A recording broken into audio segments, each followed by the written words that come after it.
আসসালামু আলাইকুম রহমতুল্লাহি বারাকাত। এখন থেকে যে ভিডিওগুলো দেখবেন স্বচ্ছ স্বচ্ছ লেখা আপনাদের আসলে ভালো লাগবে এবং প্রত্যেকটা ভিডিও নোট করার চেষ্টা করবেন। আমি পূর্বের ভিডিওতে জিন হাজির করার কিছু নিয়ম বলে দিয়েছিলাম।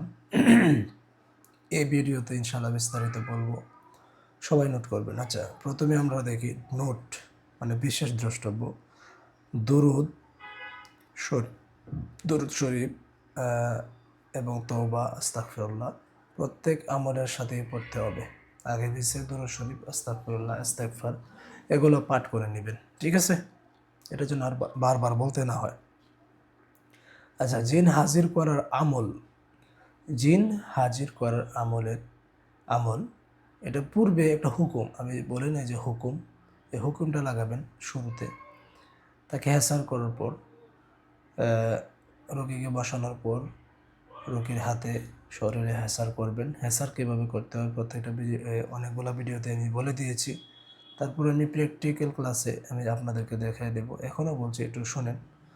রোগীকে বসাবেন, জিন্নাতের রোগীকে তার শরীর হেসার করে নেবেন বা তার হাতে হেসার করে, তারপর হাত চোখ মুট করার পর, মুষ্টিবদ্ধ করার পর আপনি হুকুম লাগাবেন যে তোমরা মানে জিনদেরকে লক্ষ্য করে বলবেন উচ্চস্বরে যে তোমরা পূর্ব পশ্চিম, তোমরা পৃথিবীর পূর্ব পশ্চিম উত্তর দক্ষিণ প্রকাশ্যে কিংবা গোপনে, উঁচুতে কিংবা নিচুতে, আলোতে কিংবা আধারে, সজাগে কিংবা শয়নে, যে অবস্থায় থাকো না কেন এখনই মহান রাব্বুল আলামিনের হুকুমে হাজির হও, হাজির হও, হাজির হও।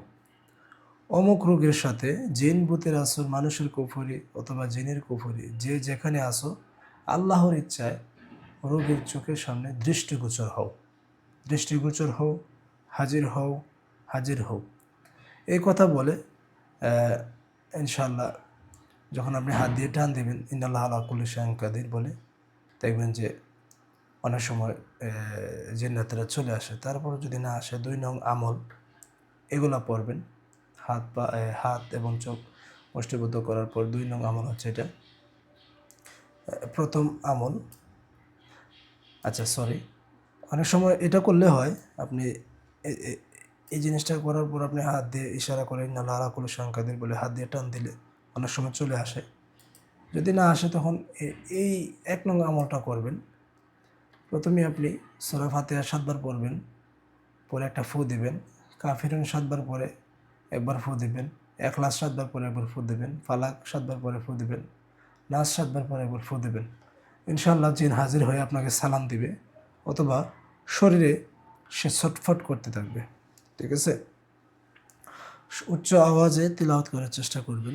আরেকটা বিষয় আমি বলে দিই, যারা রোগীর সাথে আলিম উলামা আছে তাদের সামনে আপনি আস্তে আস্তে পড়বেন, কারণ এগুলো আপনি যেহেতু কষ্ট করে পরিশ্রম করে শিখেছেন, টাকা পয়সা খরচ করে শিখেছেন, তো এগুলো আপনি উচ্চস্বরে আওয়াজে কেন পড়বেন আর কেন আপনার কাছ থেকে সে ফ্রিতে শিখে নেবে? এই জন্য আপনি আস্তে আস্তে পড়বেন। এগুলো আস্তে পড়লেও কাজ হবে, জোরে পড়লেও কাজ হবে। সো আস্তে পড়লেও হবে। তবে যদি দেখেন সাধারণ মানুষ, তাহলে আপনি জোরে পড়বেন। জোরে পড়লে এটা একটু এফেক্ট বেশি পড়ে আর কি। যাই হোক, ইনশাল্লাহ এই 1 নং নিয়মে হয়ে যাবে। তারপরে যদি না হয় 2 নং নিয়ম, 2 নং আমল এটা করবেন। সূরা ফাতিহা একবার পড়বেন, হাত পা মুষ্টিবদ্ধ করে, সরি হাত পা না, হাত এবং চোখ, হাত মুষ্টিবদ্ধ করে চোখ বন্ধ করে প্রথমে সূরা ফাতিহা একবার পড়বেন, পরে ফু দিবেন। তারপর সূরা নামল 31 নং আয়াত পরে ফু দিবেন। আয়াতটা হচ্ছে এটা, ইন্নাহু মিন সুলাইমান ওয়া ইন্নাহু বিসমিল্লাহির রহমানির রহিম, আল্লাহ তাআলু আলাইয়া ওয়া আতুনি মুসলিমিন। এটা পরে ফু দেবেন। এবং সূরা বাকারা 148 নং আয়াত পরে আপনি রোগীর শরীরে ফু দিবেন, দেখবেন যে জান্নাত হাজির হয়ে গেছে। আইনামা তাকুনু ইয়াতি বিকুমুল্লাহু জামিআ ইন্নাল্লাহা আলা কুল্লি শাইইন কাদির বলে আপনি যখন হাত দিয়ে ইশারা করবেন আল্লাহু আকবার বলে, দেখবেন সে হাজির হয়ে যাবে, ঠিক আছে? 3 নং আমল, ওইটাতে যদি কাজ না হয় আপনি 3 নং শুরু করবেন। সূরা ফাতিহা একবার পরে ফু দিবেন। সূরা রহমানের 33, 34, 35, 36 মানে 33 থেকে 36 নং আয়াত পরে রোগীর শরীরে ফু দিতে থাকবেন। এটা হচ্ছে এটা ইয়া মা'আশারাল জিন্নি ওয়াল ইনসি ইন ইসতাতা'তুম আন তানফুযু মিন আকতারিস সামাওয়াতি ওয়াল আরদি ফানফুযু লা তানফুযুনা ইল্লা বিসুলতান ফাবিআইয়ি আলা'i রাব্বিকুমা তুকাযিবান ইরসালু আলাইকুম আশওয়াযুম মিন নারি ওয়া নুহাসুন ফালা তানতাসিরান ফাবিআইয়ি আলা'i রাব্বিকুমা তুকাযিবান। বিসমিল্লাহি আল্লাহু আকবার। এভাবে ফু দিতে থাকবেন, একবার, দুইবার, তিনবার পড়বেন, ইনশাআল্লাহ দেখবেন যে জান্নাত হাজির হবে। জিন হাজির হওয়ার কিছু লক্ষণ আছে, সে দেখবেন যে আপনার দিকে তাকাতে পারবে না, ঠিক আছে, সে ভয় পাবে, কাঁপতে থাকবে, চিল্লাচিল্লি করতে থাকবে, কান্না করতে থাকবে, ইত্যাদি ইত্যাদি। আপনি দেখলেই বুঝবেন। এটা আপনি কাজ করতে করতে ইনশাল্লাহ অভ্যস্ত হয়ে যাবেন। আচ্ছা, তারপর যদি এটা কাজ না করে, আপনি এটা শুরু করবেন।